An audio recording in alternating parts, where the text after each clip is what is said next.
Nepal communist party एकीकृत समाजवादीमा समाहित हुँदै अगाडि बढ्न कटिबद्ध हुनुभएका नेपाल कम्युनिस्ट पार्टी जनवादी त्यस पार्टीका महासचिव लगायत सचिवालयका सदस्य र यहाँ उपस्थित हुनुभएका पोलिट ब्युरोका केन्द्रीय कमिटीका जनवर्गीय संगठनका प्रदेश कमिटीका जिल्ला कमिटीहरूका र विभिन्न त्यस संगठनसँग पार्टीसँग आबद्ध हुनुभएका विभिन्न तहहरूमा आबद्ध हुनुभएका सबै प्यारा कमरेडहरू र आजको मितिदेखि अब नेपाल कम्युनिस्ट पार्टी जनवादी यसले इतिहासमा एउटा भूमिका खेलेकोलाई उच्च मूल्याङ्कन गर्दै राम्रा कुराहरूलाई हामीले प्रशंसा गर्दै अब एउटा नयाँ अभियानको सहयात्रीको रूपमा अगाडि बढ्न जुन सङ्कल्प गर्नुभएको छ त्यसको निम्ति सबैभन्दा पहिले तत्कालीन पार्टी नेपाल कम्युनिस्ट पार्टी जनवादीका सबै केन्द्रीय नेता लगायत सबै कमरेडलाई म हार्दिक धन्यवाद दिन चाहन्छु।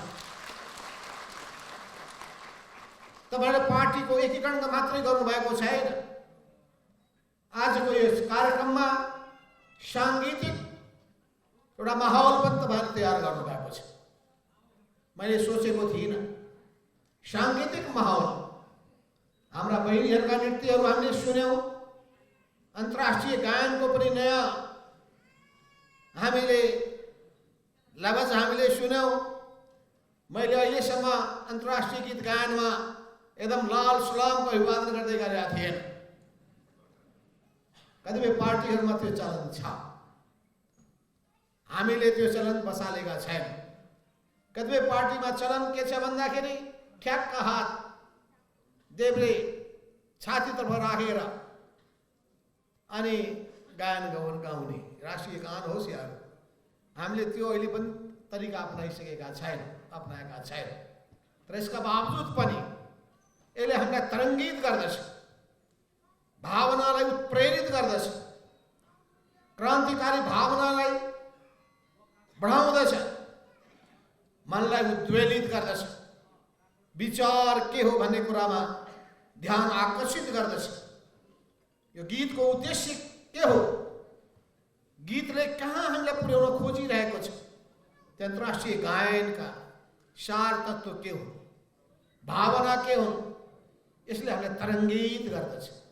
यी सबै तरङ्गको माझमा यो अत्यन्तै रमाइलो माहौलमा हाम्रो कमरेड नवीन पौडेलले जुन बेग्लै किसिमको माहौल सृजना गरिदिनु भयो, म राष्ट्रिय जनसांस्कृतिक महासङ्घ सिङ्गो परिवारलाई र विशेष गरिकन गायक नवीन पौडेललाई विशेष धन्यवाद दिन चाहन्छु।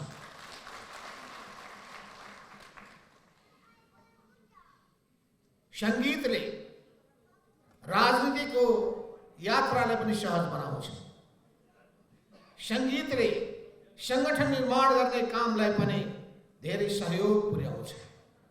त्यसो हुनाले साहित्य र सङ्गीतलाई पनि हामीले सँगसँगै लिएर जान्छौँ।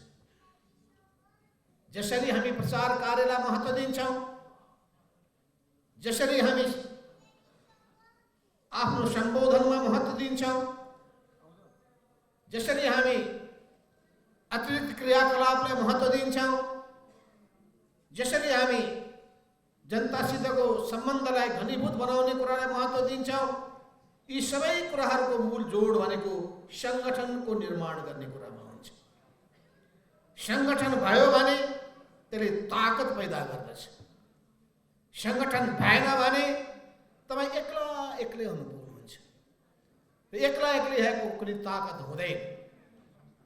एउटा यही हातका औँलालाई हेर्नुहोस्, एक्लो औँलो कमजोर हुन्छ। यी हातमा भएका 5वटा औँलाहरू एकताबद्ध भयो भने यसलाई मुट्ठी भन्दछन् र मुट्ठीमा ताकत हुन्छ, मुट्ठीमा सङ्कल्प हुन्छ, मुट्ठीमा जस्तो सुकै चुनौतीको सामना गर्ने आँट पनि हुन्छ।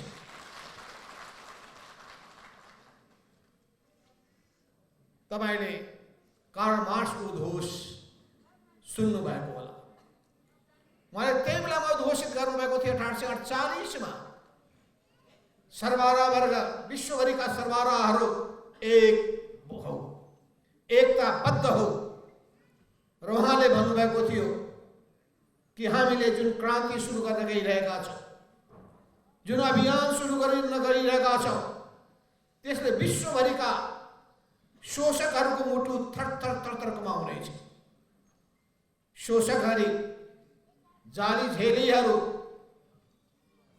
प्रतिगमनकारीहरू, यी सबै अवरोधहरू हुन्।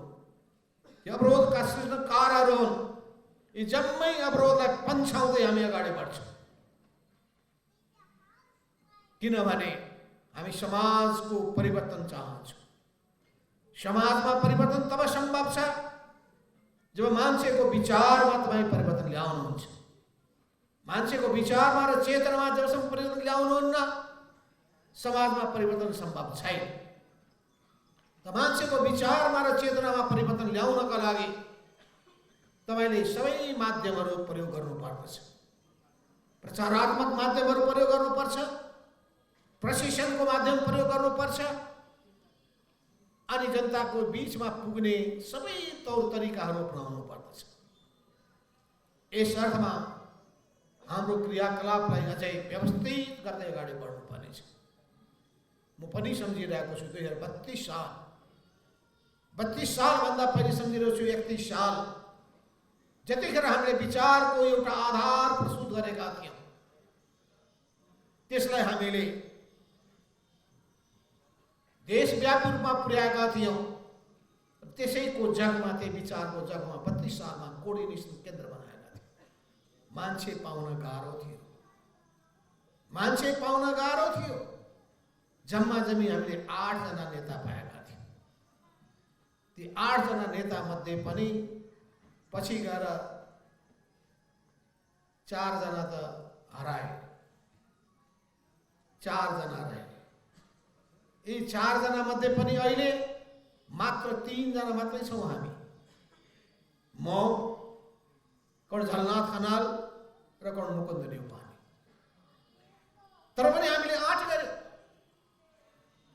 32 सालमा हामीले निर्माण गरेको त्यो कोके बिस्तारै बिस्तारै अन्य मार्क्सवादी समूहहरूलाई, मार्क्सवादी अध्ययन केन्द्रहरूलाई, क्रान्तिकारी सङ्गठनहरूलाई, सङ्गठनको वरिपरि गोलबन्द भएका मानिसहरूलाई एकताबद्ध बनाउँदै बनाउँदै बनाउँदै एउटा विशाल सागरको रूपमा अगाडि बढाए। सुरुमा कसैले पत्याएका थिएन। बीपी कोइरालाले भनेका थिए, एउटा क्रान्तिकारी भावना भएको एउटा पार्टी मालेको नाउँमा नेपालको राजनीतिमा देखा परेको छ। उनले पहिलोचोटि चर्चा गरेका थिए। प्रायः नेपाली कांग्रेसले अरूको अस्तित्व स्वीकार गर्दैन, त्यो तपाईँलाई थाहा छ कि छैन? सामान्यतया स्वीकारै गर्दैन। र हामीमा पनि त्यो एउटा भावना पैदा भएको थियो, स्वीकार गर्दैन भने स्वीकार गर्ने स्थितिमा पुर्याएर छाड्छौँ। र त्यो भावना हामीमा पैदा भइसकेपछि हामीले स्थिति यस्तो सृजना गरिदियौँ कि 46-47 को आन्दोलनको बेलामा नेपाली कांग्रेसले हामीसँग वार्ता गर्नुपर्ने स्थिति भयो। गणेश मानजी, कृष्ण प्रसाद भट्टराई र गिरिजा प्रसाद कोइराला, यी तीनटैले हामीसँग बेग्लै छुट्टै वार्ता गर्नु पर्यो र आन्दोलनको एउटा तरङ्ग हामीले पैदा गर्यौँ। 36 सालमा विद्यार्थी सङ्गठनको माध्यमबाट हामी स्वतन्त्र ढङ्गले अगाडि बढेका थियौँ। नेपाल राष्ट्रिय शिक्षक सङ्गठनको माध्यमबाट छुट्टै हामी अगाडि बढेका थियौँ। 46-47 मा कर्ण पुष्पलालले भन्नुभएको कुरालाई सम्झना गरेर कि नेपालमा परिवर्तन ल्याउनु छ भने परिवर्तनको निम्ति सहमत भएका शक्तिलाई एक ठाउँमा ल्याउनुपर्छ। र परिवर्तनको चाहना, पञ्चायती व्यवस्थाबाट मुक्तिको चाहना हामी कम्युनिस्टहरूको पनि छ, काङ्ग्रेसको पनि छ। दुईटा नमिलिकन सफल हुन सकिँदैन। वो दुईटा मिल्यौँ, सफल भयो। 46-47 मा हामी सफल भयौँ, 62-63 मा पनि हामी सफल भयौँ। इतिहास हामीले निर्माण गर्यौँ। इतिहास निर्माण गर्न सकिँदो रहेछ। तर त्यसको निम्ति विचार ठिक हुनुपर्छ। विचार सही छ भने, उद्देश्य पवित्र छ भने, मनमा संकल्प छ भने, पार लगाउन सक्छु भने, आत्मविश्वास छ भने, जस्तो सुकै चुनौतीको तपाईँ सामना गर्न सक्नुहुन्छ। त्यो चुनौतीको सामना गर्ने आँटले तपाईँमा सामर्थ्य पैदा गर्छ। त्यो आँटले नै, सोचले नै शक्ति पैदा गर्छ र शक्तिले सामर्थ्य पैदा गर्छ र सामर्थ्यले गन्तव्यमा पुर्याइ छाड्दछ।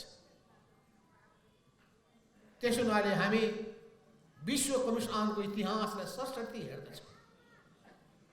आज बिहान एउटा कुरा भएको थियो, केही कमरेडहरू एमाले छोडेर फेरि एकीकृत समाजवादीमा आउनका लागि कुरा गर्नु भयो। अनि उहाँले चिन्ता जाहेर गर्दै हुनुहुन्थ्यो, कतै यो एकीकृत समाजवादी पनि उही केपी ओली प्रवृत्तिको शिकार त हुने होइन, उस्तै त हुने होइन, के कुरामा भिन्न होला भनेर उहाँले कुरा उठाउनु। र अहिले भर्खरै हामीले सुन्यौँ कमरेड डीएस महाता कमरेडले बहुत राम्रो ढङ्गले आफ्नो कुरालाई संश्लेषित रूपमा, निचोडको रूपमा उहाँले सार्नुभयो। तीनटा विषय, मूल कुरा के हो भने इमानदारिता, इमानदारिता, निष्ठा र समर्पण। इमानदारिता छ भने, निष्ठा छ भने, समर्पण छ भने तपाईले जनताको विश्वास जित्न सक्नुहुन्छ। मान्छे त्यही निष्ठाबाट विचलित हुने गर्दछ, त्यही मानिसहरूमा इमानदारिता हराएर जानु रहेछ, त्यही मानिसमा समर्पित हुने भावना समाप्त हुँदो रहेछ। ऊ व्यक्तिवादको शिकार हुन्छ, म भन्ने सोच्न थाल्छ, अनि मबाट कहाँ आउँछ, बा भन्ने आउँछ। त्यो म नै बा हो। हामी त्यो त्यस्ता प्रवृत्तिका विरोधी हौँ। यस अर्थमा इमानदारिता, निष्ठा र समर्पणको भावनाका साथ अगाडि बढ्न सक्ने हो भने, त्यसको निम्ति सही विचार लिएर अगाडि बढ्ने हो भने, समयको माग के हो भन्ने कुरालाई बुझ्ने हो भने, जनचाहना के हो भन्ने कुरालाई बुझ्ने हो भने, हाम्रो समाजको विशेषता के हो भन्ने कुरालाई बुझ्ने हो भने, समाजलाई परिवर्तन गर्ने कुन बाटो सही हुन्छ भन्ने कुरालाई ठम्ब्याउन सक्ने हो भने तपाईँ सही ढङ्गले अघि बढ्न सक्नुहुन्छ। त्यसपछि तपाईँमा राम्रो संस्कार हुनुपर्छ, जनतालाई माया गर्ने, जनताको दुःखमा सहभागी हुने, जनताको पीडालाई आफ्नो पीडा ठान्ने। र जनताको पीडा के छ, मैले हिजो पनि प्रधानमन्त्री शेरबहादुर देउवालाई भेट्दाखेरि मैले भनेको थिएँ, हामी अरू सरकारभन्दा भिन्न हुनु पर्यो। प्रधानमन्त्रीज्यू, अहिलेसम्म सरकार सञ्चालनमा कहाँ कहाँ त्रुटि भए खोज्नु पर्यो, ती त्रुटि कमजोरीलाई कसरी हटाउने त्यो सोच हुनु पर्यो। देश विकासका निम्ति कुन कुन परियोजनाहरूले प्राथमिकता पाउनु पर्ने हो, प्रष्ट सोच हुनु पर्यो, उपयुक्त नीति अवलम्बन गर्नु पर्यो। त्यसको निम्ति विज्ञहरूको सहयोग लिनुहोस्, बुद्धिजीवीहरूको सहयोग लिनुहोस्, अनुभवीहरूको सहयोग लिनुहोस्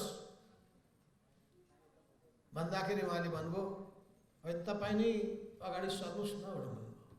ठिक छ, म त अगाडि सर्छु नि, किनभने म टुलु टुलु हेरेर बस्ने मान्छे होइन।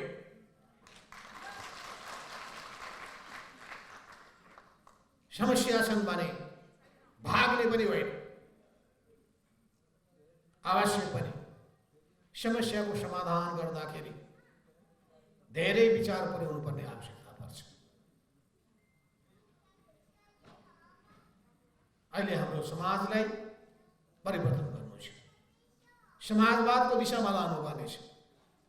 समाज परिवर्तन गर्नका लागि एउटा काम हामीले गरेका छौँ, जनतालाई अधिकार सम्पन्न बनाउने सन्दर्भमा राजनीतिक सत्ता जनताको हातमा ल्याउनका लागि राजनीतिक क्रान्ति सम्पन्न गरेका छौँ। तर त्यतिले पुग्दैन। त्यो राजनीतिक सत्तामा अझै पनि निरङ्कुश प्रवृत्तिहरू हावी हुने गरेका छन्। एउटा समय थियो वंशीय, एउटा वंशगत शासनको निरङ्कुशता थियो। फेरि व्यक्तिको निरङ्कुशता देखा पर्न थाल्यो। हामी दुईटै कुराबाट मुक्त हुन चाहन्छौँ।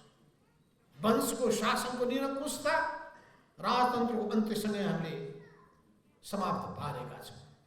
तर यो व्यक्तिको निरङ्कुशता, जुन व्यक्तिको कारणले तानाशाहहरू जन्मिन्छ, यी तानाशाहहरू जन्मिसकेपछि प्राप्त भएका जम्मै उपलब्धिहरू समाप्त हुने खतरा हुने गर्दछ। र त्यसको निम्ति यो पार्टी ऊ पार्टी हुँदो रहेनछ, यो विचार त्यो विचार हुँदो रहेनछ। विचारको भर्याङ चढेर, पार्टीको भर्याङ चढेर माथि उक्लिँदा रहेछन् र त्यो पार्टी र विचारलाई लत्याइदिँदा रहेछ, कब्जा गर्दा रहेछन्, स्वार्थको साधन बनाउन खोज्दा रहेछ। त्यस्ता हुनाले त्यस्ता प्रवृत्तिका प्रतिमा जुझ्न तयार हुनुपर्छ। जनमतबाट हिटलर आएका होइनन्, समाजवादी पार्टीको नाममा हिटलर उदाएका होइनन्, समाजवादकै झन्डा बोकेका थिए त उनले।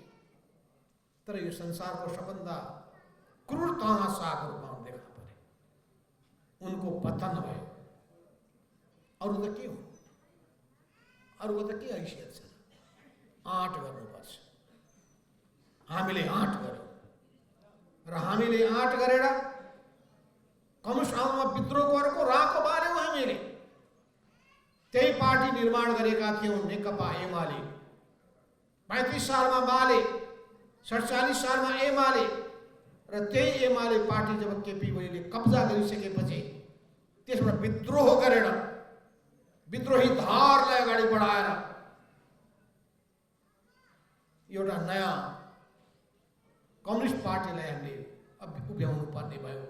नेपाल कम्युनिस्ट पार्टी, एक समाजवादीको हामीले स्थापना गर्यौँ। आज यो पार्टी देशव्यापी रूपमा फैलिएको छ। सुदूर पश्चिम प्रदेशमा त्यहाँको प्रदेश सभामा 1 नम्बर पार्टीको रूपमा हाम्रो पार्टी स्थापित छ। प्रदेश नम्बर 2 मा जनता समाजवादी बाहेक अरू सबै पार्टीभन्दा ठुलो पार्टी हाम्रो पार्टी 2 नम्बर प्रदेशमा स्थापित छ। कर्णाली प्रदेशले त उदाहरण प्रस्तुत गरेर विद्रोहको राहको पहिलो राहको त्यही कर्णाली प्रदेशबाट सुरु भएको थियो। 1 नम्बर प्रदेशमा र बागमती प्रदेशमा हाम्रै पार्टीका नेताहरू मुख्यमन्त्रीको रूपमा हाम्रो नेतृत्वमा दुईटै प्रदेशमा सरकार रहिरहेको छ। अर्थात् नेपालको राजनीतिमा हामीले हाम्रो हैसियत देखाएका छौँ। बाँकी प्रदेशको पनि केन्द्रीय सरकार, प्रादेशिक सरकारमा हामी रहेका छौँ। त्यस हुनाले राष्ट्रिय राजनीतिमा हाम्रो पार्टीलाई कसैले पनि व्यवस्था गर्न सक्दैन, किनभने हामी यत्तिकै आएका होइनौँ, यत्तिकै बनेका होइनौँ, यत्तिकै बनाएका होइनौँ। त्यस हुनाले म कहिलेकाहीँ सम्झिन्छु पृथ्वीनारायण शाहको त्यो उक्ति, सानोमा दुःखले आर्जा यो हाम्रो मुलुक होइन। यो आन्दोलन पनि साना दुःखले आर्जा होइन। पुष्पलाल मनमोहन अधिकारीदेखि लिएर मदन भण्डारी जस्ता योद्धाहरूले यो आन्दोलनलाई अघि बढाउनको लागि निकै ठुलो योगदान पुर्याउनु भएको छ।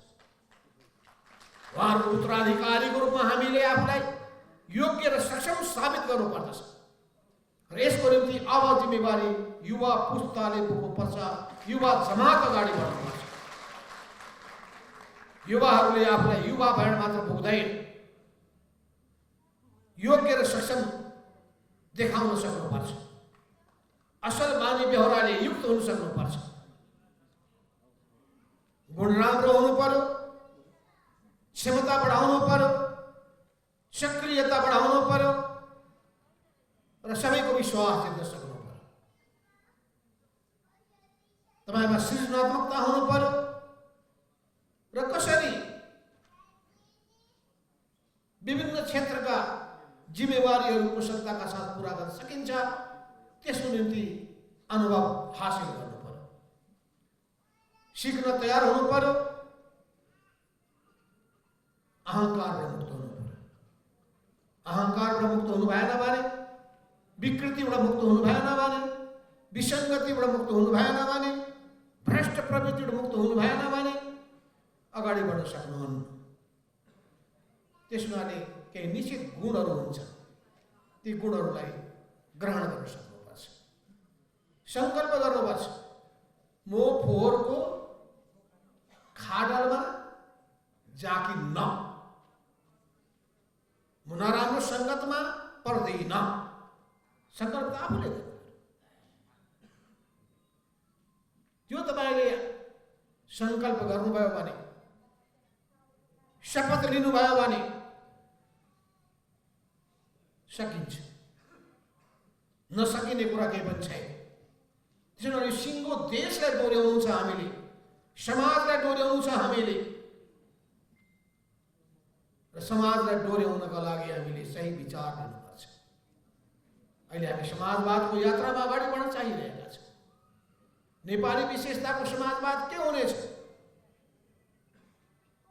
त्यसमा हामीले गम्भीर विचार मन्थन गर्नुपर्ने आवश्यकता छ।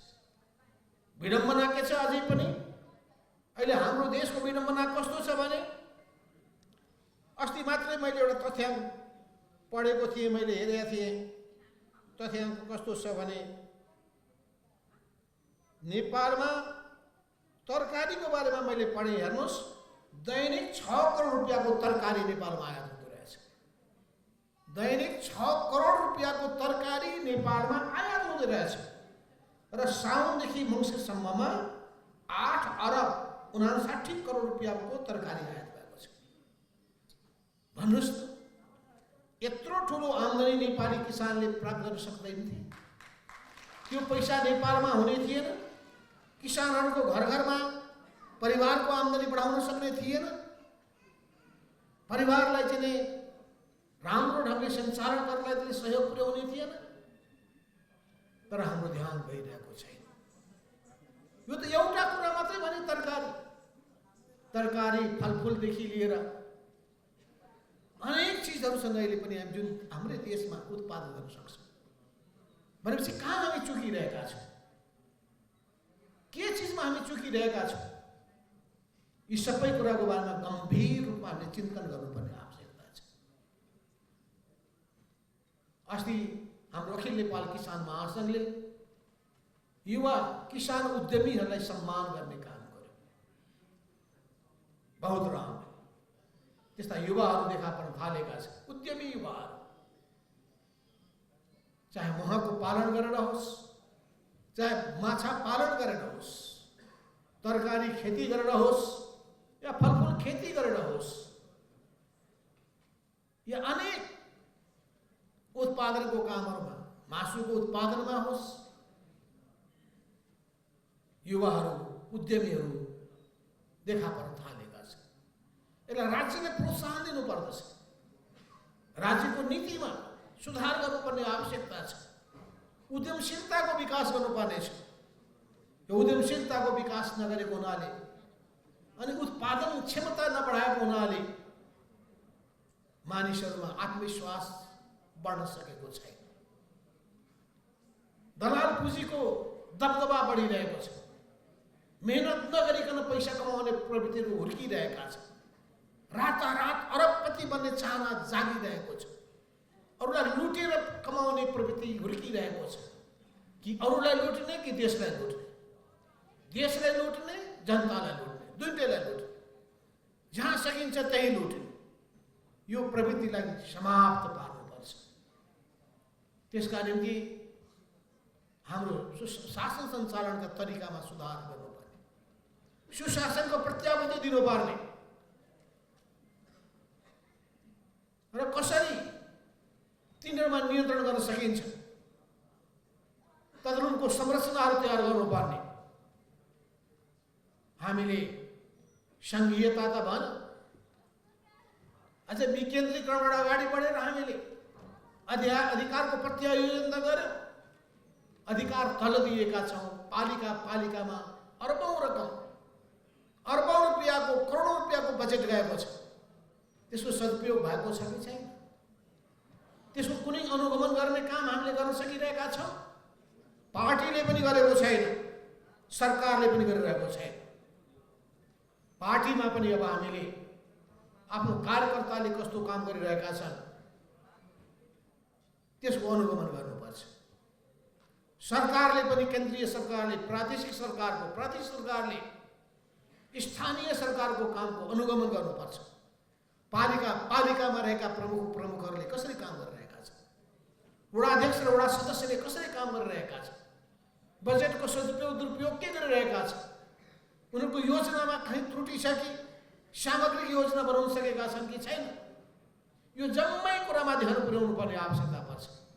हिजो मैले एकजना व्यक्तिलाई बोलाएको थिएँ, उहाँले बडो राम्रो कुरा गर्नुभयो। कुन ठाउँमा हवाई मैदान खडा गर्ने, एयरपोर्ट कहाँ बनाउने, यसको कुनै सोच छ कि छैन? हामीको कुनै सोच छैन। मन लाग्यो एयरपोर्ट बनाइदिएको छ, चलोस् नचलोस्, 2 घण्टाको पनि दूरीमा छैन, एयरपोर्ट चाहियो। कहाँ एयरपोर्ट हामी चलाउनुपर्छ? कुन ठाउँमा एयरपोर्ट नबनाएर काम चल्छ? यसको निम्ति खोइ विचार मन्थन। बाटो बनाउँदाखेरि पनि विचार पुर्याइँदैन। कुन बाटो बनाउनु पर्ने आवश्यकता छ, कुन बाटो बनाउनु पर्ने आवश्यकता छैन, उत्पादनलाई बजारसँग जोड्ने कसरी, मान्छेको आवागमनलाई सहज बनाउने कसरी, सुरक्षित आगमनलाई सुनिश्चित गर्ने कसरी, सडक कति फराकिलो पार्ने हो, यो सबै कुराको बारेमा हाम्रो विचार पुग्न सकेको छैन। अर्थात् सिङ्गो देशको निर्माणको हामीसँग हुनुपर्ने जुन सपना, त्यो सपनालाई व्यवहारमा परिणत गर्नका चाहिन्छ योजना, त्यो योजना हामीले बनाउन सकेका छैन। योजना बनाउँदाखेरि तय गर्नुपर्ने प्राथमिकता तय गर्न सकेका छैन।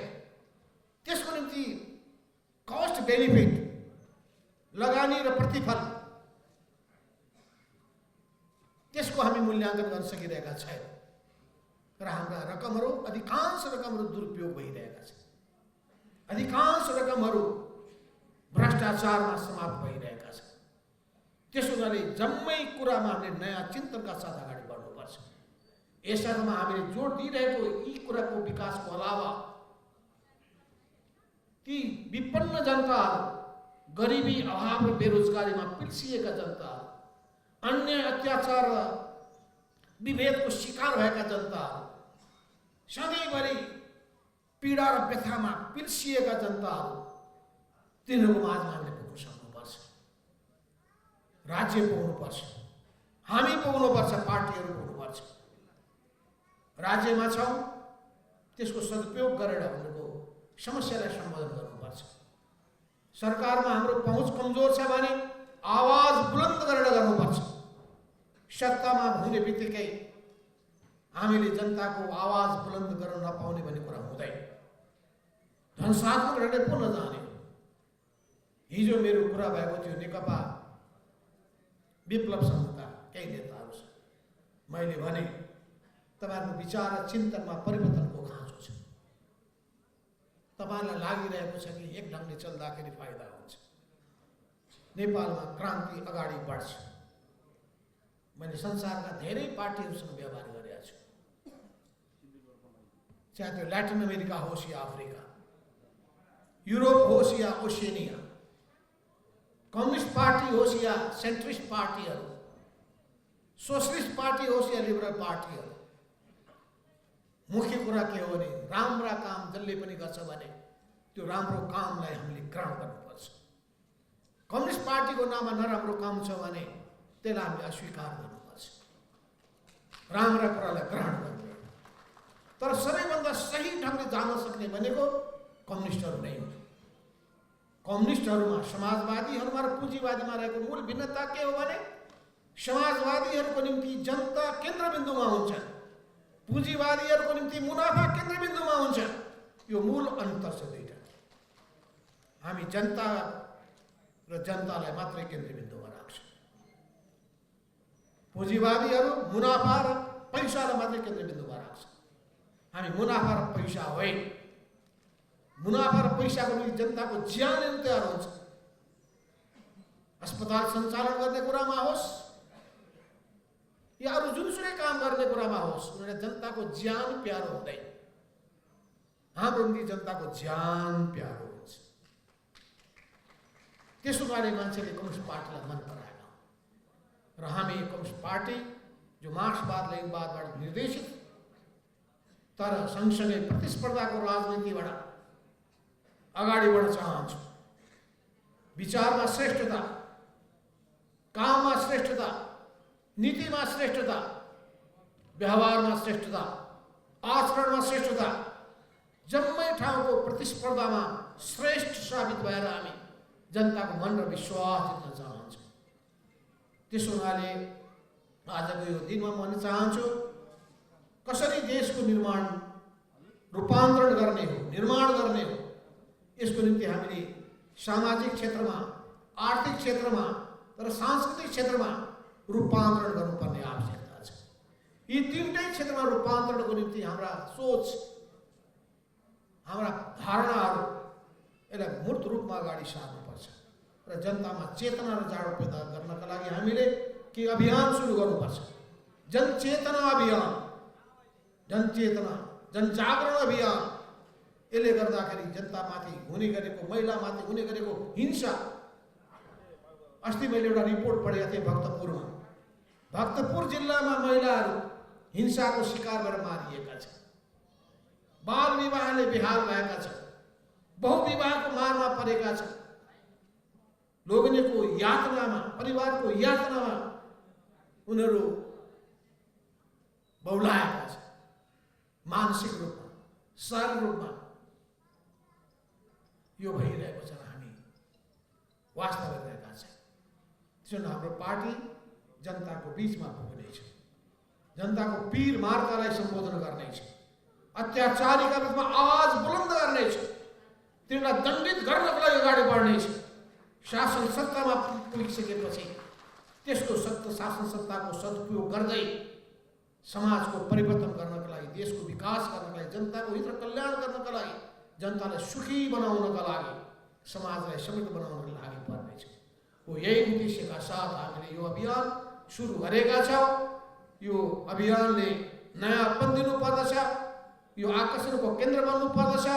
नयाँ नयाँ विचार, धारणा, सोच राखेर हामीले जनताको विश्वास जित्न सक्नुपर्दछ। यस अभियानमा हाम्रा कमरेडहरू, नेपाल कम्युनिस्ट पार्टी जनवादीका कमरेड जसरी बडो सबै कुरालाई विचार र विश्लेषण गरेर यो पुरै अभियानलाई एकताबद्ध बनाउनलाई आउनुभएको छ, उहाँलाई म फेरि पनि हार्दिक स्वागत गर्न चाहन्छु।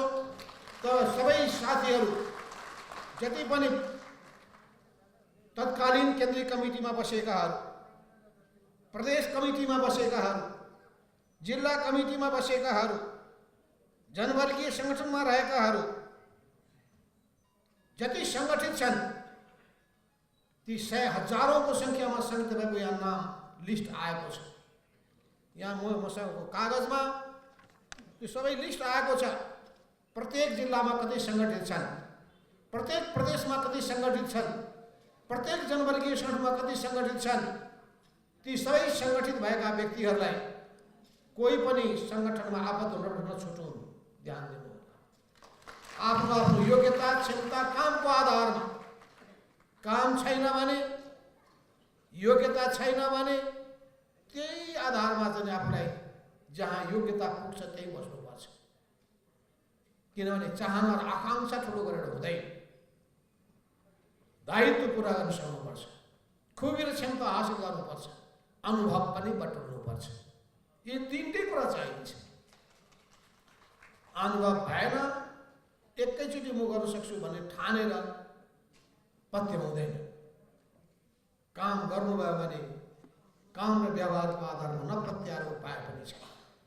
त्यसो हुनाले आफ्नो खुबी र क्षमता प्रदर्शन गर्नुहोस्, अगाडि बढ्नुहोस्, सङ्गठनलाई क्रियाशील बनाउने काममा। अरू छैनन् भने, जो छैनन् पन्छिन्छन्, जो अगाडि बढ्न सक्छ अगाडि बढ्छ, कसैलाई पर्खेर बस्नेवाला छैन। त्यसो हामी कसैलाई पर्खेर बस्ने पनि होइन। तपाईहरु पनि कसैलाई पर्खेर नबस्नुहोस्, कि अगाडि बढ्नुहोस्, बाटोमा अगाडि बढ्नुहोस्, र कसैले बाटो छोड्दैन भने उसलाई पन्छाउँदै अगाडि बढ्नुहोस्। त्यसैले मैले भनेको छु कि अगाडि बढ्नुहोस् कि बाटो छोड्नुहोस्। मैले भने म नभएर कार्यक्रम नरोक्नुहोस्, काम गर्नुहोस्। यो भोलि भोलि भोलि भोलि म सुन्नै चाहन्छु। आज आज आज अहिले अहिले अहिले यो भोलि भोलि भन्दाखेरि देश बिग्रिसकेको छ। अब देशलाई आज चाहिएको छ, देशलाई अहिले चाहिएको छ। हामीलाई परिवर्तन छिटोभन्दा छिटो परिवर्तनलाई साकार पार्नुपर्नेछ। त्यसो हुनाले अरूलाई पनि गोलबन्द गरौँ, अरू पार्टीलाई पनि आबद्ध गरौँ, अरू व्यक्तिहरूलाई पनि भ्रमणमुक्त गरौँ, अरूलाई पनि हामी सही कुरा बताएर एकताबद्ध बनाएर सिङ्गो कम्युनिस्ट आन्दोलनको एउटा मूल शक्तिको रूपमा आफूलाई उभ्याउँ। अरू कम्युनिस्ट पार्टीलाई र वामपन्थी शक्तिलाई पनि एकताबद्ध बनाउँदै हामी अगाडि बढौँ। हामी गर्न सक्छौँ, किनभने हामीले गर्दै आएका छौँ, सफल हुँदै आएका छौँ, फेरि पनि गर्नेछौँ। किनभने हामीमा आँट छ, सङ्कल्प छ, भावना छ, चाहना छ, र त्यो शक्ति सामर्थ्य पनि छ, त्यो हैसियत पनि छ, त्यो विश्वास आर्जन गरेको अवस्था पनि विद्यमान छ। त्यसो हुनाले हामी सक्छौँ, हामी जित्छौँ, हामी जित्छौँ एक दिन भने जुन गीत छ राष्ट्रिय गीत, त्यसले बताएको छ कि हामी जित्छौँ एक दिन, हामी जिती छाड्नेछौँ। त्यसो हुनाले यो अभियानलाई निरन्तर रूपमा अघि बढाएर लानका लागि म सबैकोलाई हातेमालो गर्दै एकताबद्ध गर्दै अघि बढ्नका लागि आह्वान गर्दै यो एकता प्रक्रियामा जो कमलले भूमिका खेल्नु भएको छ, हाम्रो कार्यदल, उताको कार्यदल सबैलाई विशेष धन्यवाद दिँदै म आफ्नो मन्तव्य यही टुङ्ग्याउँछु। हस्त धन्यवाद। लाल सलाम।